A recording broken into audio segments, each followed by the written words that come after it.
మాకు ఇచ్చిన సమయం బట్టి కృతజ్ఞతలు. ఆ రక్షణ మాకు అనుగ్రహించడానికి ఈ కుమారుడిని యేసుక్రీస్తు లోకాన్ని పంపించారు. ఆయన మా కొరకు ఎన్నో మేలు ఉపకారాలు చేశారు. ప్రభా, అందు నిమిత్తమే మేము జ్ఞాపకం చేసుకోవడానికి మీరు మాకు సహాయం చేయండి. ప్రభా, ప్రతి మనుషుడు తను పరీక్షించుకుని అలాగే చేసి ఆ రొట్టెని తిని ఆ పాత్రలను తాగబడినారు. మీరు ఇచ్చిన ఆజ్ఞ చొప్పున మేము కూడా ప్రభా వాక్యానుసారంగా చేయడానికి మాకు సహాయం చేయండి. వచ్చిన ప్రతి ఒక్కరిని జ్ఞాపకం చేసుకుని కృపను అనుగ్రహించింది. బలహీన ప్రభా నిష్ప్రయోజకుని మీ సత్యం నిమిత్తమే నన్ను జ్ఞాపకం చేసుకోండి. నన్ను బలపరచుకోవాలి అంటే నేను సమస్తం చేయగలను అన్నప్పుడు నేను పౌరు గారు మీ రాక్ష చెప్పిన రీతిగా మీ మైక్ వరకు నన్ను బలపరచండి. సంఘ క్షేమం అభివృద్ధి కొరకు నన్ను జ్ఞాపకం చేసుకున్నాను. మీ ఆత్మ ద్వారా మీరే మాతో మాట్లాడారు. ప్రభు ఇప్పటి వరకు కూడా నీ ప్రజలుగా మిమ్మల్ని ఆరాధించాం, మిమ్మల్ని స్తుతించాం, మిమ్మల్ని కీర్తించాం. మాకు ఇచ్చిన సమయం బట్టి చెల్లించుకుంటుంది. మరొకసారి నేను నీ ధైర్యం, నీ కనికరం, నీ కృప మా ఎడలో వచ్చిందని మీరు మాకు సహాయం చేయమని ప్రభు యేసుక్రీస్తు వారి శ్రేష్టమైన నామములో సహాయం కొరకు అడుగుతున్నాం తండ్రి. ఆమేన్.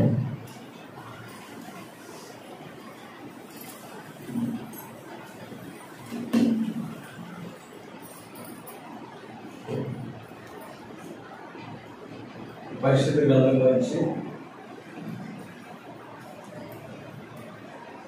లేవీకాండం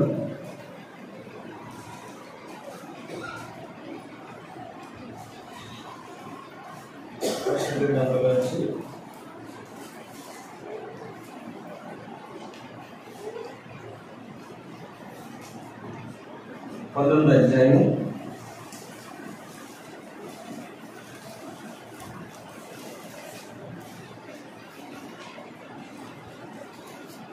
14వ వచనం. చెవిటి వారిని తిట్టకూడదు, గుడ్డివారి ఎదుట అర్థం చేయకూడదు, నీ దేవునికి భయపడకూడదు. చాలండి. ఇక్కడ లేవీకాండం 19వ అధ్యాయం 14వ వచనం ఏముందంటే, చెవిటి వారిని తిట్టకూడదు, గుడ్డివారి ఎదుట అర్థం వేయకూడదు, నీ దేవునికి భయపడవలదు, నేను యెహోవా. ఎవరికి భయపడాలండి? నీ దేవునికి భయపడాలి. ఎవరికి భయపడాలంటే నీ దేవునికి భయపడాలి. భయపడుతున్నామండి? చెప్పండి. దేవుడంటే భయం ఉందా? నీ దేవునికి భయపడవలను.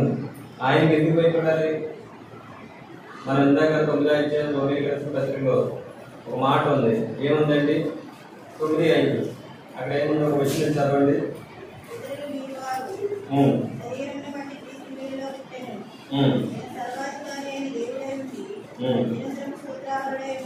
ఆయన సర్వాధికారం గల దేవుడు కాబట్టి మనం ఏం చేయాలండి?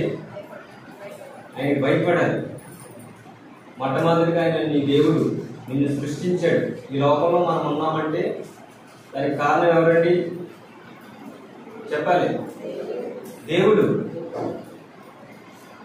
మన తల్లి గర్భంలో మన ప్రతి అవయవం కూడా నిర్మాణం చేసి తగిన సమయమందు దేవుడు మనల్ని ఏం చేశాడంటే ఆ గర్భిణీ స్త్రీకి ప్రసవేదన కలగజేసి మనం భూమి మీద జన్మింపజేసాడు. మనం భూమి మీద నిల్చున్నామంటే దానికి కారణం ఎవరంటే దేవుడు. అందుకే లేవీకాండం 19:14 నీ దేవునికి నీవు భయపడాలి. భయపడుతున్నారండి? భయం ఉందా? భయం అంటే భయం ఎలా వస్తుంది? చెప్పండి. ఎందుకు భయపడాలి? ఆయనకి ఎందుకు భయపడాలి? దేవునికి కళ ముందంటే మనుషులకు భయపడతారు, కానీ రహస్యమైన దేవునికి భయపడదు.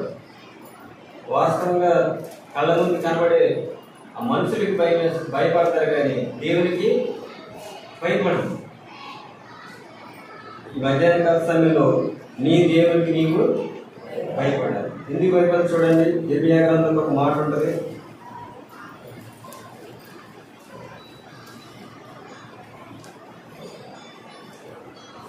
సెల్ ఫోన్ ఎవరో రింగ్ అవుతుంది, ఆఫ్ చేయాలి.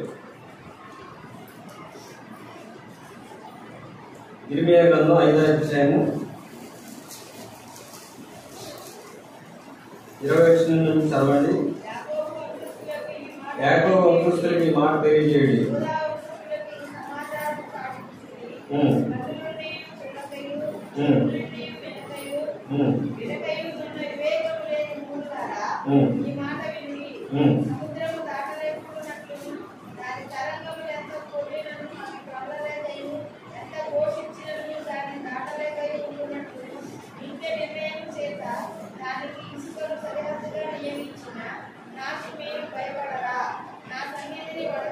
చాలు. ప్రభు ఏమని అడుగుతున్నారండి చెప్పండి.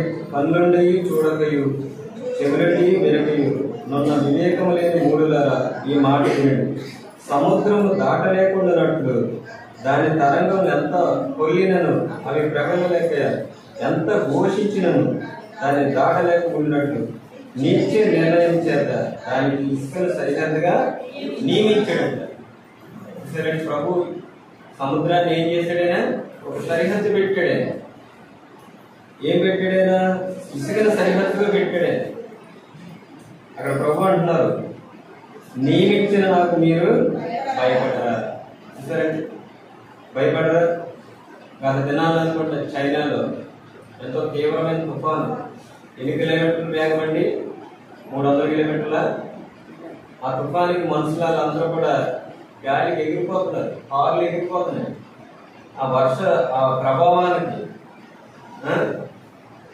దేవుడు అక్కడ కూడా కీర్తనలో ఉంటుంది అన్నమాట. తుఫాను పుట్టించేది ఎవరండి చెప్పండి? తుఫాను ఎవరి వల్ల వస్తుందండి? చూడండి, ఆ మాట కీర్తనలో ఉంటుంది.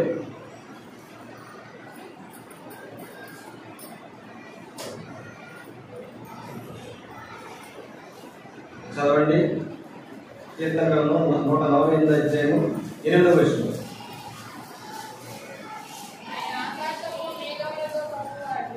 ఎంతక్క? అగ్ని వడగంటులారా ఇమమ ఆవిరి ఆయన ఆజ్ఞని నెరవేర్చి తుఫాన్ అంటండి. దేవుని యొక్క ఆజ్ఞ ఎవరు నెరవేరుతున్నారంటే తుఫాన్ నెరవేరుస్తుంది. తుఫాన్లో చూడండి, భూమి మీద ఉన్న మనుషులకి ఎంత నష్టం జరుగుతుంది. పొలాలు పోతే మనుషులు చనిపోతారు. వాళ్ళకి దుఃఖం తప్పించి, శ్రమ తప్పించి, బాధ తప్పించి, మరణాలు తప్పించి ఏముంది చెప్పండి? అక్కడ ఒక మాట ఉంది, ఆయన ఆజ్ఞ నెరవేర్చు తుఫాను. సరే, కీర్తన గ్రంథం 127 అధ్యాయం చదవండి. కీర్తన గ్రంథం 107, 29.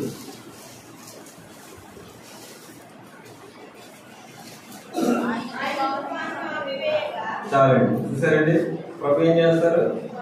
ఆయన తుఫాను ఆపివేయగా దాని తరంగములు అణిగిపోతాయంట. తుఫాను పుట్టించిన ఆయనే, తుఫాను కూడా. మరి ఆ దేవుడికి భయపడవా చెప్పండి? దాని తరంగాలే పైకి రాకుండా సునామీలు అవి వస్తూ ఉంటాయి. ఎందుకు వస్తున్నాయి చెప్పండి?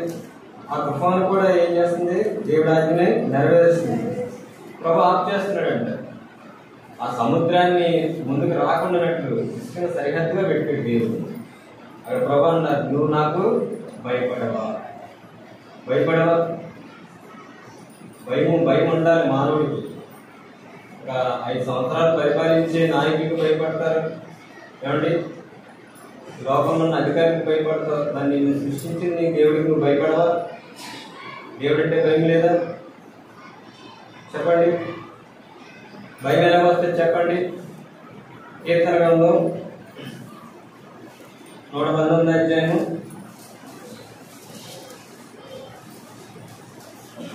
38వ వచనం చదవండి.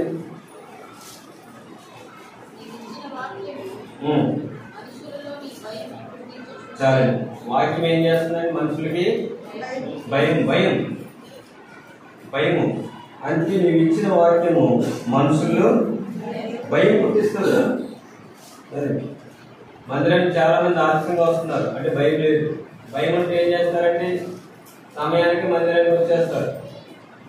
భయం లేదు. దేవుని భయం అంటే ఏం చేస్తామండి చెప్పండి? మందిరం అన్ని బాగున్నప్పుడు కూడా మానేస్తూ ఉంటారు అంటే భయం లేదు. వారి కార్యక్రమం రాదు, భయపడరు, భయం లేదు. దేవుని భయం మనలో ఉన్నప్పుడు మనం ఏం చేస్తామంటే చెప్పండి, భయం వేసి భయం, దేవుడు అంటే భయం. చూడండి, కరెంట్ బిల్ వస్తుంది, డేట్ వేస్తాడు దాని మీద. ఆ డేట్ తప్పింది అనుకోండి, ఏం చేస్తాడు? పీకేస్తాడు, తీసి పట్టిపోతాడు. కరెంట్ పోతుంది, భయం వేస్తుంది. తగిన సమయంలో డబ్బులు చెల్లించకపోతే తీసేస్తాడు. ఇంటి పనులు వస్తుంది, కుళాయి పనులు వస్తుంది, అధికారులు చెప్తారు, మాట వినరు. ఏం చేస్తారు వాళ్ళు?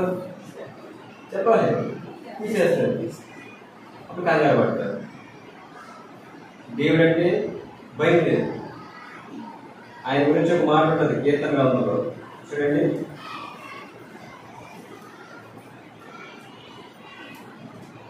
కీర్తన గ్రంథంలో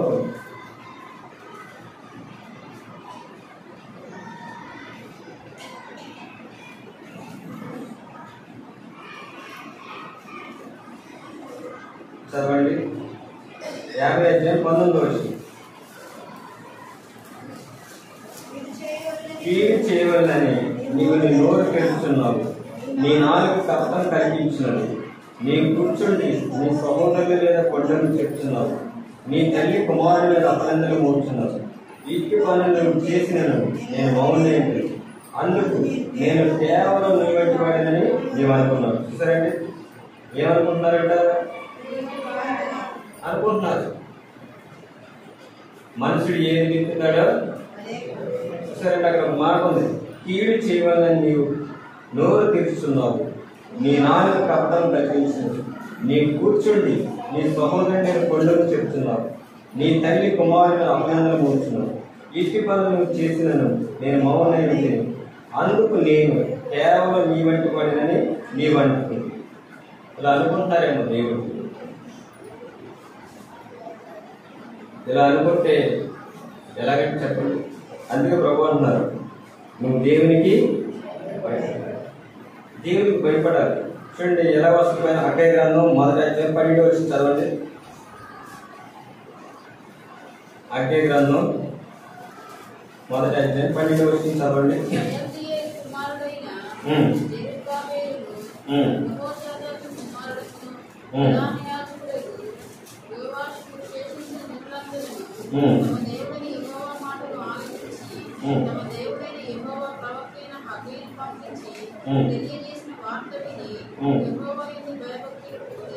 సరే, ఎప్పుడైతే ప్రవక్త చదవన మాట 1:12 ఏముంది?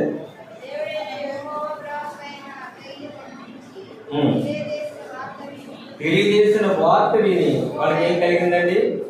భయం. గత దినాల్లో కూడా కరోనా టైంలో ప్రకటన చేసేవారు.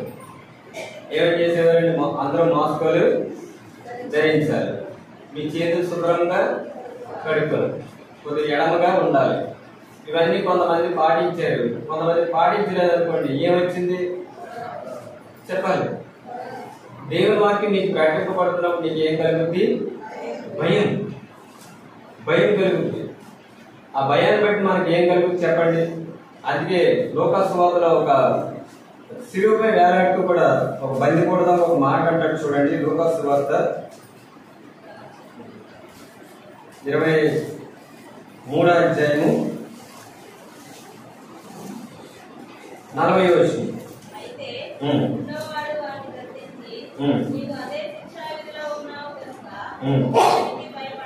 చాలండి. ఇక్కడ కూడా చూడండి, ఆ వ్యక్తి ఏమంటున్నాడంటే, అయితే రెండవ వాడు వారిని గద్దించి, నీవు అదే శిక్షా విధిలో ఉన్నావు కనుక దేవునికి భయపడవా? ఆ శిక్ష అనుభవిస్తూ కూడా ఆ బందికూడదంగా నేరం చేశాడు.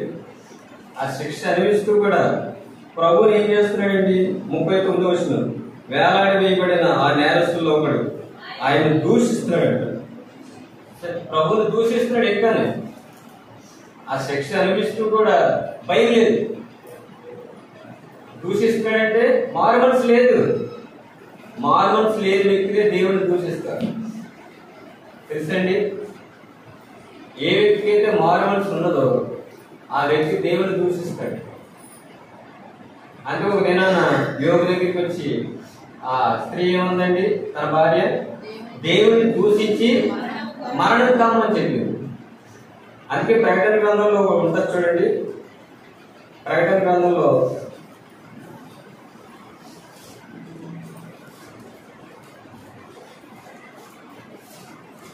ప్రకటన గ్రంథం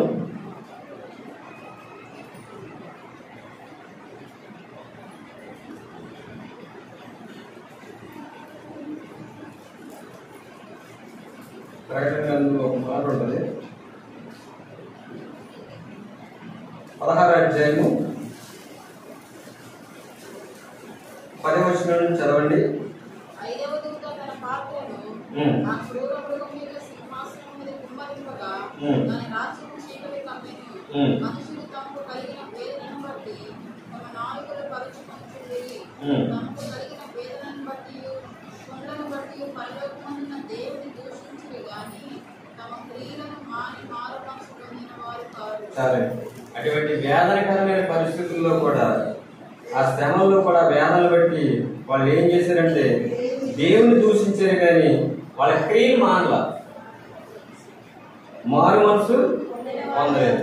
చూసారండి, అందుకే ఆ శిలువపై వేలాడుతూ ఆ బందిపోటు అడిగినాడు, నువ్వు దేవునికి భయపడవా? నువ్వు దేవునికి భయపడవా? నువ్వు నేరం చేస్తావు, నువ్వు శిక్ష అనుభవిస్తున్నావు. మళ్ళీ ప్రభువుని ఏం చేస్తున్నాడంటే ఆ వ్యక్తి దూషిస్తున్నాడు, రెండో వాడు కనిపిస్తున్నాడు, నువ్వు దేవునికి భయపడవా? చాలా మంది దేవుని మందిరానికి వచ్చినా ఏముండదంటే భయం ఉండదు, ఇష్టానుసారంగా మాట్లాడతారు. అక్కడ కూడా మాట ఉంది చూడండి, తమ నాలుకలు పరుచుకొనిచుండిరి, తమకు కలిగిన వేదనను బట్టి పుండ్లు బట్టి పరలోకమందున్న దేవుని దూషించిరి కానీ తమ క్రియలు మాని మారు మనసు పొందేవారు. మారు మనసు పొందలా. ఏంటి మరి క్రియలను చూస్తే చూడండి, ప్రకటన గ్రంథం 9వ అధ్యాయము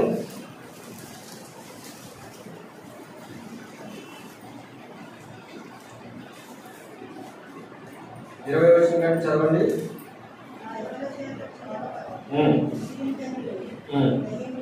దయ్యములను చూడను, వినను, నడవను శక్తి లేని బంగారు, వెండి, కంచు, రాయి, కర్రతో చేయబడిన తమ హస్తకృతమైన విగ్రహములను పూజింపకుండా విడిచిపెట్టినట్లు మారు మనసు పొందలేదంట.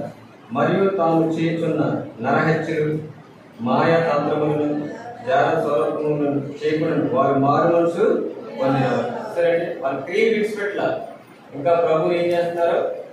దూషిస్తున్నారు. అందుకే ఆ వ్యక్తి అన్నాడు, మనకి ఇది న్యాయమే, నువ్వు దేవునికి భయపడవా? భయపడవా? భయపడితే ఏం జరుగుతుంది చెప్పండి. చూడండి, ఒక మాట యెషయా గ్రంథంలో ఒక మాట ఉంటుంది. యెషయా గ్రంథం మన ఎవరికి భయపడాలి ఒక మాట రాయదు. యెషయా గ్రంథం 8వ అధ్యాయము 11వ వచనం చదవండి. సైన్యములకు అధిపతి యెహోవాయే పరిశుద్ధుడు అనుకున్నాడు. మీరు భయపడవలసిన వాడు ఆయనే, ఆయన కోసమే దిగులు పడాలంటే. ఆయన ఎవరికి భయపడాలండి? దేవునికి భయపడితే ఒక వ్యక్తి న్యాయంగా జీవిస్తాడు. ఒక వ్యక్తిలో దేవుని భయం ఉన్నప్పుడు ఏం చేస్తాడండి? న్యాయం ఉంటుంది.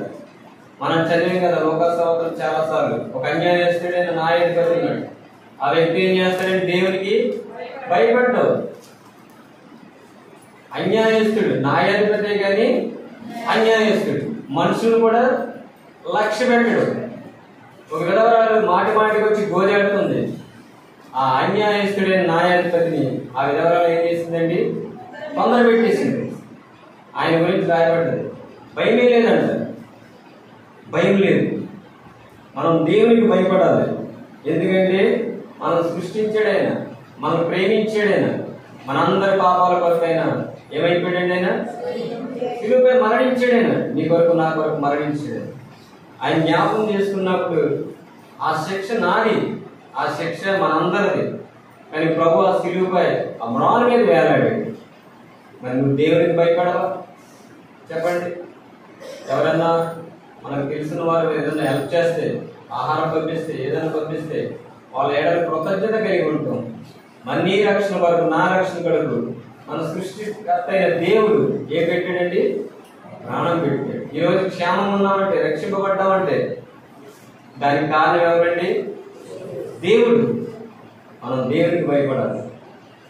ఆయన సరిహద్దులు పెట్టాడండి ఇసుకని. దేనికండి? సముద్రం వెళ్ళి చూడండి, ఎప్పుడైనా ఎంత భయం వేస్తుంది. సముద్రంలో స్థానాలకు వెళ్ళి చాలా మంది ఏమైపోతారు? చనిపోతారు. ఆ తుఫాను కూడా ఆయన ఆజ్ఞకి లోబడుతుంది. ఆ తుఫాను కూడా ఎవరు ఆప్ చేస్తున్నారండి? ప్రభు ఆప్ చేస్తున్నాడంటే. గత దినాల్లో చూడండి, వర్షాల గురించి మనకి ఎంత ఇబ్బందికరమైంది. ఆ వర్షాల వల్ల ఎంతో మంది చనిపోయారు, మునిగిపోయారు. మరి ఆ వర్షాన్ని కురిపించే దేవునికి, ఆ సముద్రాన్ని సృష్టించిన దేవునికి, నిన్ను నన్ను సృష్టించిన దేవునికి మీరు భయపడవా? ఆలోచించండి. చూడండి, కొరింథీయులకు రాసిన పత్రిక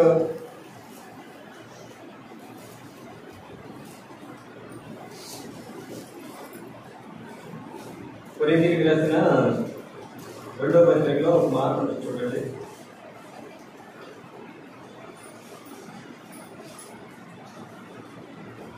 ఆరో అధ్యాయము, క్షమించండి, 7వ అధ్యాయం మొదటి వచనం. ప్రియులారా, మనకి ఈ వాగ్దానములు ఉన్నవి గనక దేవుని భయముతో పరిశుద్ధతను సంపూర్తి చేసి శరీరములకును ఆత్మకు కలిగిన సమస్త కల్మషం నుండి మనం పవిత్రులుగా చేసుకుంటాం. మీకు దేవుని భయం అంటే నీకేమొస్తుందండి? పరిశుద్ధతను సంపూర్తి చేసుకుంటాం. రెండోది చూడండి, శరీరములకును ఆత్మకు కలిగిన సమస్త కల్మషం నుండి మనం పవిత్రులుగా చేసుకుంటాం. పవిత్రత వస్తుంది. దేవుని భయం మనిషిలో ఉందనుకోండి, ఏమొస్తుందండి? పరిశుద్ధత వస్తుంది.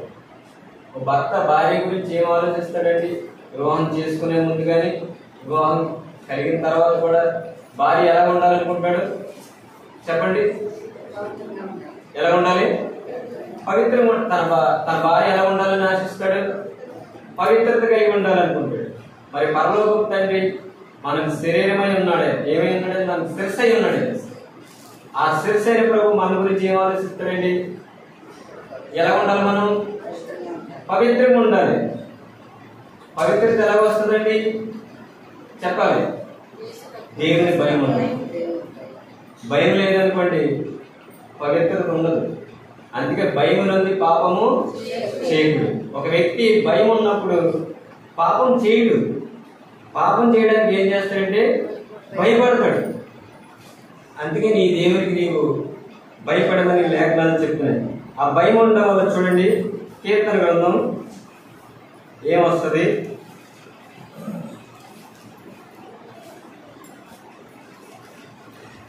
కీర్తన గ్రంథంలో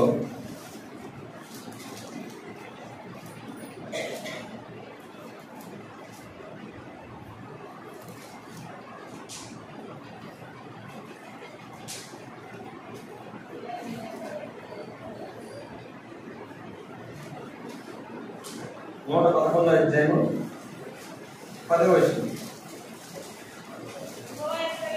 యెహోవా యందు భయము జ్ఞానానికి మూలం అంటాడు. సరేండి, దేవుని భయం నీరు ఉన్నప్పుడు పవిత్రతము ఉంటావు. రెండవదిగా చూసారా, యెహోవా యందు భయము జ్ఞానానికి మూలం. జ్ఞానం ఉంటుంది. జ్ఞానం అంటే యోగ గ్రంథంలో చూడండి, యోగ గ్రంథంలో ఒక మాట ఉంది జ్ఞానం గురించి. 28వ అధ్యాయము 28వ వచనం. మరియు యెహోవా యందు భయభక్తులే జ్ఞానమనియు దుష్టత్వం విడిచిటి వివేకమనియు ఆయన నరులకు సెలవిస్తాడు. సరేండి, భయభక్తులు కలిగి ఉంటే జ్ఞానం కలిగి ఉంటావు. ఏ జ్ఞానం అది? చెప్పాలి. ఏ జ్ఞానం అండి? లోక జ్ఞానం కాదు. జ్ఞానవంతురాలు తన ఇల్లు కట్టుకుంటది. భర్తల గురించి కూడా ఒక మాట ఉంది, జ్ఞానం చొప్పున చెప్పాలి. పేతురు రాసిన మొదటి పత్రికలో 3వ అధ్యాయం ఉంటుంది చూడండి. స్త్రీలకి కూడా పురుషులకి కూడా దేవుడు ఇచ్చింది ఏంటంటే వాక్యం. పేతురు రాసిన మొదటి పత్రిక 3వ అధ్యాయంలో చూడండి. ఇక్కడ చదవండి. ఈ భార్యను నీతో పాలువారై ఉన్నారని ఎరిగి, నీతో బలహీన ఘటమని భార్యను సన్మానించి, నీ ప్రార్థనలకు అభ్యంతరం కలుగుతున్నట్టు జ్ఞానం చెప్పిన వారితో కాపురం చేయాలి. భార్యతో ఎలా కాపురం చేయాలండి చెప్పలేదు. జ్ఞానం చొప్పున కాపురం చేయాలంట. భార్యలు కూడా ఎలా ఉండాలండి భర్తల దగ్గర? జ్ఞానవంతురాలు. చాలా మంది మూఢరాలుగా ఇల్లు పీకేసుకుంటారు. ఇద్దరికి కావాల్సింది ఏంటండి? జ్ఞానం. ఎలా వస్తుంది జ్ఞానం? యెహోవా యందు భయం. ఆ భయం వల్ల ఏమొస్తుందండి? జ్ఞానం వస్తుంది. దేవుని యందు భయభక్తులు అంటే పవిత్రంగా ఉంటారు. రెండోది ఏం చేస్తారు? జ్ఞానం కలిగి ఉంటారు. చూడండి, ప్రసంగి గ్రంథంలో కూడా మాట ఉంటుంది. ప్రసంగి గ్రంథం 8వ అధ్యాయము. ఆ గోడ మీద రాశారు కదా, వచ్చిన చదువుతూ ఉంటారేమో. చదవండి రెఫరెన్స్. ప్రసంగి 8వ అధ్యాయము 11వ వచనమా?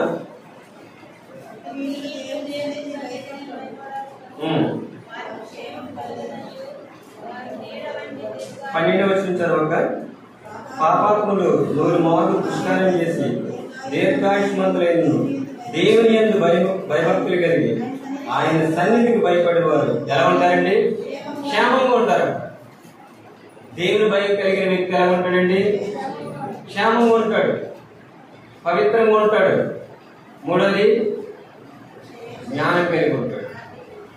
ఉందండి, చూడండి ఆ మాట. దేవుని యందు భయభక్తులు కలిగి ఆయన సన్నిధికి భయపడేవారు క్షేమంగా ఉంటారు. అందుకే మనకి ఏం అవసరం అండి? దేవుడంటే భయం ఉండాలి, భయం ఉండాలి. చూడండి, ఇంకెవరికి భయపడాలి మనం? ఆ లేవి కాండంలో ఒక మాట ఉంది కదా, 19వ అధ్యాయము.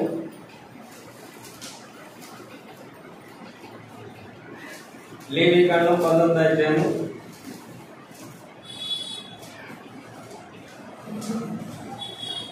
3వ వచనం. మీలో ప్రతివాడు తన తల్లికి తండ్రికి భయపడవాలి. ఎవరికి భయపడాలండి? మొట్టమొదటిగా నీ దేవునికి భయపడాలి. రెండవదిగా ఎవరికి భయపడాలి? మీ తల్లికి తండ్రికి భయపడుతున్నారా?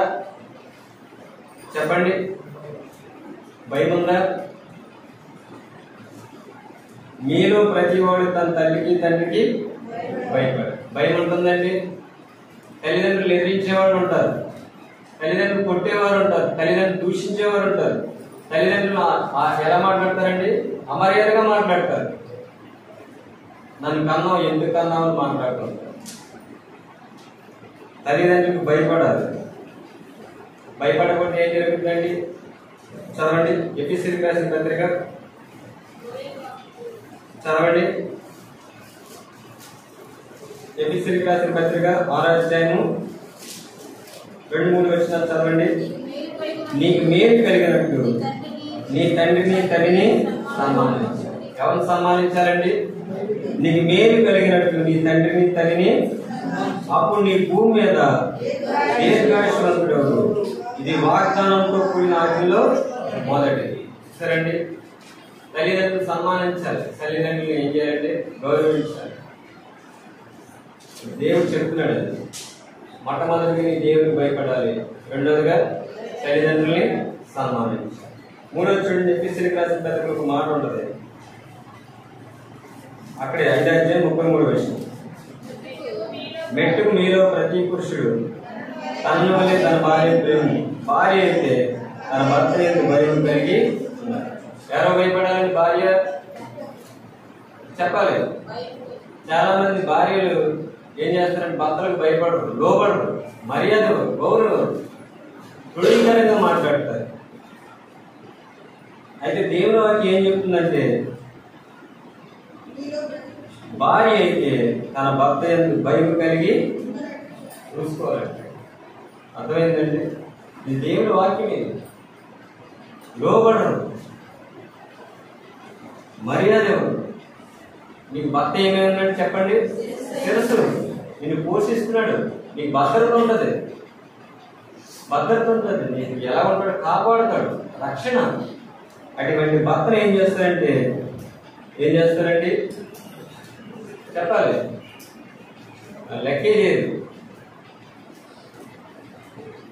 స్వపురుషుడికి లోబడాలి. ఎవరికి లోబడాలి? స్వపురుషులు అంటే ఎవరండి? నీ భర్త నీకు స్వపురుషుడు. చాలా మంది అన్నదమ్ములకు భయపడతారు, తండ్రికి భయపడతారు, తల్లికి భయపడతారు. కానీ వివాహం చేసుకున్న భర్త విషయంలో ఏం చేస్తారండి? భయమే ఉండదు. అది దేవుని వాక్యం చెప్తుంది. మొట్టమొదటిగా నువ్వు దేవునికి భయపడాలి, రెండోదిగా నీ తల్లిదండ్రులకి భయపడాలి. ఎందుకంటే నీకు జన్మనిచ్చారు. తల్లి ఎంత ప్రయాసపడి కంటదండి? 9 నెలలు నేను గర్భంలో దాస్తుంది. ఉదాహరణకు ఆలోచించండి, నెల నిండకుండా పుట్టేసాడు అనుకోండి, పిల్లవాడిని ఎక్కడ పెడతారు? తీసుకెళ్ళి ఎన్ని లక్షలు వేస్తారు? ఎంత వేస్తారు బిల్లు?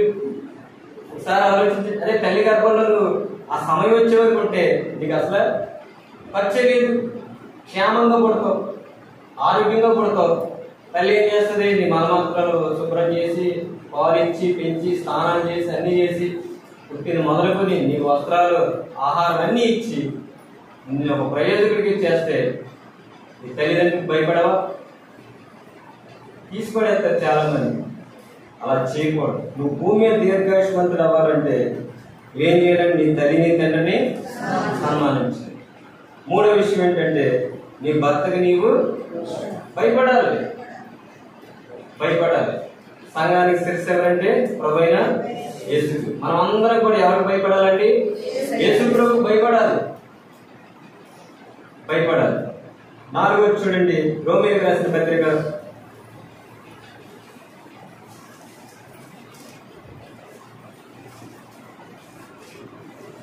13వ అధ్యాయం చదవండి, మొదటి వచనం నుంచి. ప్రతి వాడును పై అధికారులకు లోబడి ఉంది, ఏలయనగా దేవుని కలిగిన తప్ప మరి ఏ అధికారం లేదు. ఉన్న అధికారులు దేవుని వల్లే నియమింపబడి ఉన్నారు. కాబట్టి అధికారులను ఎదిరించేవాడు దేవుని నియమాన్ని ఎదిరిస్తాడు. పై అధికారులకు ఏం చేయాలి? మనం లోబడాలి. బ్రదర్స్ చాలా మంది ఉన్నారు. బైక్ లైసెన్స్ ఎంతమందికి ఉన్నాయండి? చెప్పండి అందరికీ. చెప్పండి, లైసెన్స్ లేకుండా బండి తోలేస్తారు. ఇది దేవుడి నియమం, ఇది న్యాయం. ఇది చూసారండి. ప్రతి వాడు పై అధికారులకు లోబడి ఉండవాలి, ఏదైనా దేవుని కలిగిన తప్ప మరి ఏ అధికారము లేదు. ఉన్న అధికారము దేవుని వల్లే నియమింపు. కాబట్టి అధికారమును ఎదిరించేవాడు దేవుని నియమమును చూసారండి. న్యాయం ఉంది, ఒక క్రమం ఉంది, ఒక చట్టం ఉంది. మనందరం ఏం చేయాలి? మందిరానికి వచ్చి రక్షింపబడి నీవే న్యాయాన్ని అనుసరించకపోతే ఇంకా అన్యజనుడు ఏం చేస్తుంది? మనకేం లేదు, దేవుడు అంటే భయం లేదు. ఒక నియమం ఉంటుంది. బండి తోలాలంటే ఏముండాలంటే లైసెన్స్ ఉండాలి. బ్రేక్ ఇన్స్పెక్టర్ ఎదురున్నప్పుడు భయపడతావు. ఎందుకు భయం? అదే ముందే దేవుడి భయం ఉంటే నువ్వేం పెట్టుకుంటావు? లైసెన్స్ పెట్టుకుంటావు. క్రమం వస్తుంది. మరి ఈ సమయంలో మనం దేవునికి భయపడాలి. రెండోది ఎవరికి భయపడాలండి? తల్లిదండ్రులకు భయపడాలి. మూడోది భర్తకు భార్య భయపడాలి. నేను ప్రజలు మీరు అలా చెప్తున్నారంటారు. భర్త కూడా భార్యను ఏం చేయాలండి? లోబడదు కాబట్టి ఏం చేస్తాడు? నేను ప్రేమ అనేక పాపములు. దయచేసి మనం దేవునికి భయపడాలి, తల్లిదండ్రులకు భయపడాలి, భార్య భర్తకి భయపడాలి. మనం అధికారులకు కూడా ఏం చేయాలండి? లోబడి ఉండాలి. లోబడి ఉండాలి. ప్రార్థన చేస్తున్నాం. ఒకసారి పరీక్షించుకోండి, మనం ఎవరికి భయపడుతున్నాం. ఒకవేళ భయం లేకపోతే వాక్యం విన్నప్పుడు మనలో ఏం కలగాలండి? భయం కలగాలి. భయం కలగాలి. భయం నుండి పాపం చేయడు. భయపడ్డే పాపం చేయడు. పవిత్రంగా ఉంటాడు, జ్ఞానం కలిగి ఉంటాడు, క్షేమంగా ఉంటాడు. ఇంకెలా ఉంటాడండి? చెప్పాలి. అక్కడ ఉంది కదా, కొరింథీయులకు రాసిన పత్రికలో చదివాను. ఎలా ఉంటాడంట? సమస్త కల్మషాన్ని పవిత్రపరుచుకుంటాడంట. ఇది భయం మనకు ఉండాలి. మరి ప్రార్థన చేసుకున్నాం, చిన్న వాక్యాన్ని ఆధారం చేసుకుని ప్రభు యొక్క బాలలో పాల్గొందే నీవు నేను కూడా మనం దేవునికి భయపడాలి, తల్లిదండ్రులకు భయపడి ఉండాలి, భార్యను భర్తకి భయపడి ఉండాలి. అది శరీరంగా ఆలోచించే సంఘం ఎవరికి భయపడాలండి? ప్రభువుకు భయపడాలి. ప్రభు భయపడాలి. పై అధికారులు కూడా మనం ఏం చేయాలి? యేసుప్రభు ఒక మాట అంటారు, దేవునికి చెప్పాలి. మాట చెప్పండి, కైసరివి ఎవరి వాళ్ళకి చెల్లించేది, దేవునికి ఇచ్చేది. మన ఇంటి పనులు బకాయిలు ఉంటాయి కదా, అవి కూడా ఏం చేయాలి? అవి కూడా చెల్లించేది. అది న్యాయము. చాలా మంది చెల్లించాలి కదండి. చెల్లించకపోతే ఏం చేస్తారు? వాళ్ళు వచ్చి వాళ్ళ ఉన్న అధికారాన్ని బట్టి మనం ఏం చేస్తారు? తొలగించేస్తారు. ప్రార్థన చేసుకున్నాం, మనమే పరీక్షించుకున్నాం.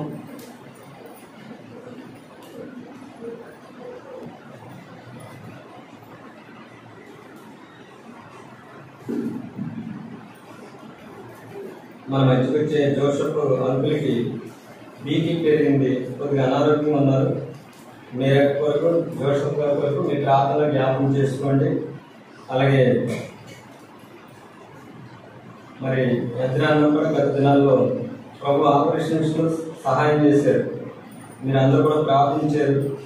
అందరూ పెట్టి కూడా మీ అందరికి వందనాలు చెప్తున్నారు. వారి కార్యక్రమాలు యథాప్రకారం జరిగితే జ్ఞాపకం చేసుకోండి, ప్రార్థన చేయండి. యథాప్రకారం మంగళవారం ప్రార్థనా కూడిక, గురువారం బైబిల్ స్టడీ, శుక్రవారం సిస్టర్స్ మీటింగ్, శనివారం ఉపవాస ప్రార్థనా కూడిక, ఆదివారం ఆరాధన పరిచయం కొరకు మీరు జ్ఞాపకం చేసుకోండి.